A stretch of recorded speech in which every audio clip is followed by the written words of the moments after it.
예, 이강호입니다. 뭐 사실 뭐 이름을 뭐 예서 숨기려고 그랬던 거 아니고 예전에 뭐 글을 쓰는데 이제 직장 생활하면서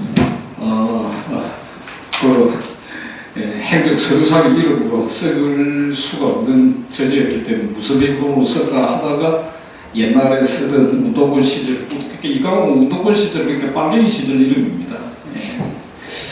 그러니까 저는 좀 이제 마르크스 레닌하고 이별을 하는데 시간이 좀 많이 걸렸습니다. 일단 그러니까 소련 동구가 이제 무너지면서 현실 사회주의는 끝났다 이렇게 됐지만 그 원칙 같은 경우에서는 그래도 이어나갈 만한 내용이 있지 않나라는 부분들이 잘 떠나지는 않았습니다. 그래서 이제 그게 지워지고 떠나고 그 어휘와 공법, 논리 구조가 말하자면 언어로 말하자면 이제 네이티브 랭귀지가 막스 레닌주의에 가까웠는데 마치 외국어 배우듯이 새로 의의를 익히고 그래서 예전에 습관적으로 쓰던 그 용어들이라든가 논리가 그래 나중에 시간 지나고 보니까 좀 없어지기는 했더라고요. 그렇게 되고 해가지고 다행이구나. 시간이 이제 걸리기는 무지하게 많이 걸렸습니다. 그래서 나름대로 생각을 한번 해보니까 다른 문법이 머릿속에 정리되는 한 15년 정도로 걸렸던 것 같습니다. 그래서 그만큼 이제 쉽지가 않았다. 그래서 오늘 사실은 발제할 내용과 관련된 이런 내용에 대해서 사실은 운동부 시절 관심도 없었습니다. 제가 그러니까 이제 유튜브에도 좀 올라와 있고 합니다만 이제 뭐 좌익의 역사, 뭐 쉬운 표현으로 보면 영어로 뭐 히스토리오 레즈 이렇게 다가 우리말식으로 표현하면 이제 빨갱이 역사인데 이런 거 강의도 하고 그랬었는데 근데 이제 그런 식으로 비판적으로 생각이 정리되기 전까지 민주공화국의 의미를 헤아리고 소중히 그걸 지켜야 되겠다라는 이런 게 이제 정리되기까지는 사실 굉장히 많은 시간이 걸렸다고 할 수 있겠습니다. 근데 따지고 보면은 어릴 때 저희 때는 이제 국민학교죠. 국민학교, 중학교, 고등학교 때 다 학교에서 다 배우고 했었던 이야기들인 것 같은데 그러고 보니까 그때 이제 교육을 충실히 받고 제대로 소화가 됐었으면 뭐 이런 생각이 이제 들기도 합니다. 그래서 사실 정리하는 그 발제문 내용을 그러니까 이걸 그대로 뭐 장황하게 다시 이제 되풀이하기보다는 내용을 꼼꼼하게 한번 읽어봐 주시면 좋겠다. 나름대로는 조금 이제 뭐라고 할까요? 이제 뭐 사실 제 머릿속에서 나온 게 아니고 뭐 교과서적으로 여기저기 따와가지고 이제 정돈을 한 내용이니까요. 근데 이제 이 자체보다도 조금 더 이제 중점적으로 말씀드리고 싶은 거는 내년 총선의 의미, 중요성과 관련해가지고 그리고 이제 제목대로 민주화의 운동권의 문제, 그게 대한민국이라는 민주공화국과 어떻게 지금 대치 상태에 있는가 이런 부분들을 좀 강력하게 좀 말씀을 드린 쪽에 초점을 좀 맞추겠습니다. 뭐 대한민국이 민주공화국이다.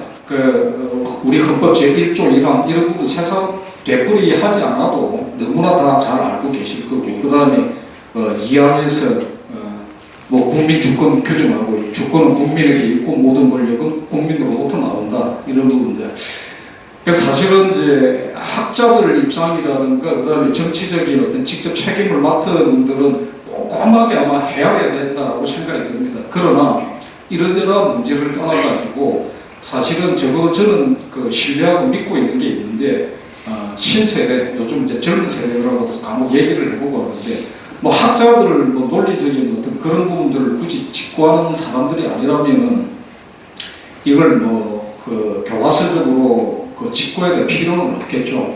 근데 젊은 세대들하고 이야기를 조금 나누고 보면은 그 거의 몸에 배어가 있다. 이제 그러니까 참 다혈스럽게 생각이 드는 그러니까 이제 부정적으로 보면은 문제점 같은 것도 이야기하고 할 수 있겠지만 우리 그 신세대는 참 다르구나. 저희들 세대 이제 82학번 세동은 참 82학번이 조금 이렇게 좀 많이 이제 우연찮게 된 것 같은데 그리고 또 넓게 보면 이제 86세대라고 하는 운동권 세대들 후진국에서 태어났죠. 태어나기는 후진국에서 태어났고 자랄 때 이제 자랄 때도 마치 한참 이제 개발이 진행되고 하던 개발도상국이었고 청년이 이제 됐을 때 이제 중진국이었나요?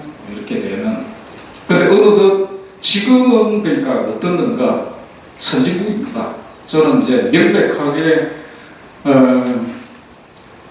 얼마 전에 이제 G7에 확대해가지고 한국을 8번째 G8로 들어오게 했으면 좋겠다 이런 논의가 있었던 것도 있고, 그 다음에 뭡니까 그러니까 이제 경제 순위 이야기를 할 때 한국을 전체 종합적으로 세계 6위, 7위 정도 또 이렇게 손꼽는다라는 얘기도 있고, 그런데 공급 능력으로 보면은 사실은 세계 4위에 해당된다고 그러거든요. 미국, 그 다음에 이제 일본, 그 다음에 독일, 그러니까 중국 같은 건 규모는 크고 하지만 아직까지 많이 취약하죠. 독일 다음 정도로 꼽을 수 있다고 할 만큼 확실한 것은 한국이 영국하고 프랑스가 앞섰다는 대단한 성취를 일으켰고, 그 다음에 참 오늘 케이콘 분들도 좀 오셨죠. 케이콘. 제 사람 같지만 좀 청중 보니까 절반 이상이 케이콘. 예. 그래서 제가 이제 케이콘이라는 용어를 쓰면서 참 이것도 참 묘한, 그러니까 참 아름답고 좋다라는 생각도 드는데, 케이콘은 K 컨설러티브. 예. 그런데 요즘 세계적으로 이제 유명한 K콘은 조금 다르죠. K-팝부터 시작해가지고 K 드라마, K 영화, K-콘, K 콘텐츠라고 일컬어가지고 문화부에서 이제 보니까 영어가 줄여가지고 K-콘이라고 부르더라고요. 그래서 의외로 묘하게 겹쳐가지고 참 이것도 선인가 이런 생각이 들기도 하는데 세계를 휩쓸고 있고 그런 대단한 어떤 수준까지 와가 있고, 한편으로는 한국이 엄청난 조금 위기 상태이기도 한 것 같습니다. 외적으로는 지금 세상 그러니까 푸틴, 시진핑 이런 류의 그러니까 섣부른 어떤 이런 패권주의자들이 발호를 하고 하면서 위협적으로 국제 정치를 흐트러뜨리고 있고, 그러니까 내적으로는 여기 발제문에서 지적하고 있습니다만 대한민국의 민주공화국과 전혀 어울리지 않은, 저는 일단 이게 학술적으로 적절한 개념인지 아닌지 모르겠습니다만 그냥 행패 정치라고 이렇게 규정을 짓고 있습니다. 이런 부분들이 횡행을 하고 있는 거죠. 이걸 그대로 내버려 둬야 되느냐? 정치적으로 민주주의, 공화국 이렇게 이야기를 할 때 여러 가지 교과서적으로 원칙적으로 짚어나갈 수 있는 부분들은 학교에서 다 기억하고 계실 겁니다. 그러니까 삼권 분립의 이야기들도 있고 법치주의 문제들도 있고, 근데 그다지 많이 그러니까 이게 그다지 많이 거론을 하지 않는 것 중에 하나가 여기서 발전에서 제가 공적 미덕이라고 이렇게 표현을 해놨는데, 퍼블릭 벌추라고 하는 부분, 이게 이제 공덕이라고 표현하기도 하고 공적 미덕, 아직 정착된 우리식의 개념은 없는 것 같습니다. 어떻게 해야 될지 정확하게 모르겠는데, 퍼블릭 벌추라는 다른데 또 쉽게 표현하면 도덕성이죠. 이런 부분들을 맞들일 수가 없다라는 것. 근데 이제 도덕 얘기를 하면 굉장히 꼰대스럽고 낡은 이야기로 듣기 일수 아닙니까? 근데 그렇지 않다라는 겁니다. 오히려 이런 부분들은 과거에 그러니까 오히려 우리 한국의 이제 그러니까 유학적 전통을 또 자랑스럽게 생각하는 분들이라면은 그런 어떤 선배 세대 분들은 솔직하게 또 받아들일 수도 있겠습니다. 근데 어떻든 그런 문제를 떠나가지고 동양이든 서양이든 어떤 정치든 또 정치를 떠나가지고 사회생활 이런 도덕적 기반 없이 그걸 지켜나가는 자세 없이 그러니까 정치가 제대로, 정치도 마찬가지로 이렇게 유지되어 나간다고 할 수 없다라는 겁니다. 경제도 마찬가지고, 말하자면 이제 통속적으로 얘기를 하면 상도이라는 게 있기 마련이고 그런 건데, 근데 지금 이제 한국의 상황이 어떤 거냐, 간단하게 얘기를 해서 도덕이 완전히 땅에 떨어지고 땅에 떨어진 정도가 아니라 그냥 떨어진 게 아니죠. 뜯어내가지고 바닥에 가고 짓밟고 있는 이런 상태가 되는 거예요. 유력한 정치 세력 집단들이 그런 행패를 노리고 근본적으로 민주주의고 공화국이고 다 모독하는 이런 행태를 보이고 있다는 겁니다. 그런데 이런 어떤 그러니까 도덕적 바탕, 공적 미덕이라는 부분들이 밑바닥에서부터 흔들리고 짓밟히게 되고 하면은 더 이상 그러니까 이른바 정치공학적인 여러 용어를 동원할 필요도 없이 유지되지 않고 사람들의 일반적인 시민적인 어떤 자세로 또 붕괴되고 무너질 수 있다는 것, 이런 걸 저는 생각을 했던 걸 말씀드리고 싶습니다. 그리고 또 한편 이제 이런 거와 관련해 가지고 예전에 그 문재인 때 어떤 표현이 있었습니까? 우리 인이 마음대로 해. 뭐 이런 이야기가 있었죠. 정말 웃기는 이야기고, 그 다음에 얼마 전에 이제 보도를 보니까 개딸인가 그런 용어를 갖다가 내왔던 그 제안자였다고 그 사람이 이제 개딸이라는 용어를 더 이상 쓰지 말자 뭐 이런 게 있었는데 그 참 그런 개딸이라는 용어를 갖다가 내세우고 자랑스러워하는 것도 참 보면서 그게 어떤 현상인가 굉장히 엽기적이죠. 행태들도 그렇고 얼마 전에 보도가 나왔습니다만 그러니까 그 이재명에 대해서 구속영장 기각시켰던 판사가 송영길에 대해서는 어쨌든 구속 이렇게 했죠. 그렇게 했는데 반응이 정반대였죠. 똑같은 부류의 사람들이. 그리고 이들이 계속 그러니까 말하자면 이제 행패를 부리는 이런 거의 불량배에 가까운 이런 어떤 정치를 앞세우지만 불량배에 가까운 집단들 그런 어떤 추종 패거리들이 결합돼가지고 움직이고 있다는 거예요. 그런데 이런 것에 대해서 심각하게 느끼고 하는 부분들이 상대적으로 좀 약하다라는 거야. 특히 그러니까 이런 이야기들이 신세대 분들에게 전달될 수 있다면 이걸 꼭 강조를 하고 싶습니다. 이래서는 안 된다. 이게 가벼운 문제가 아니다. 단순히 좌우의 문제가 아니라 흔히 그러니까 정치에서 좌파가 있고 우파가 있을 수가 있고 또 혹은 구체적 정치 세력으로 좌익 세력도 있고 우익 세력도 자유민주주의 체제라면 그런 부분들을 자연스럽게 받아들이고 용납할 수 있어야 될 거다라는 어떤 발상도 있고 하지만 사실은 그렇지가 않죠. 저들이 보이는 행태 원래 좌익 정치 세력들이 또 그 이데올로기에 젖은 세력들이 그렇습니다만 정말 독선적이죠. 독선적인 게 있고 그 다음에 어쩌면 거기에서 필연적으로 비롯된 것이겠지만 오늘날 중공이 보이는 모습처럼 북한도 마찬가지입니다. 저걸 갖다가 이데올로기적으로 규정짓기에 앞서가지고 그야말로 지금 도저히 인정할 수 없는 범죄적 집단의 어떤 그러니까 그런 어떤 행태 아닙니까? 근데 이런 것들이 한국에서도 이들 특히 86세대 좌익 운동권 출신들이 주축이 되어버리면서 말하자면은 그런 식의 타락 현상이 그대로 다 진행이 되어버렸다는 겁니다.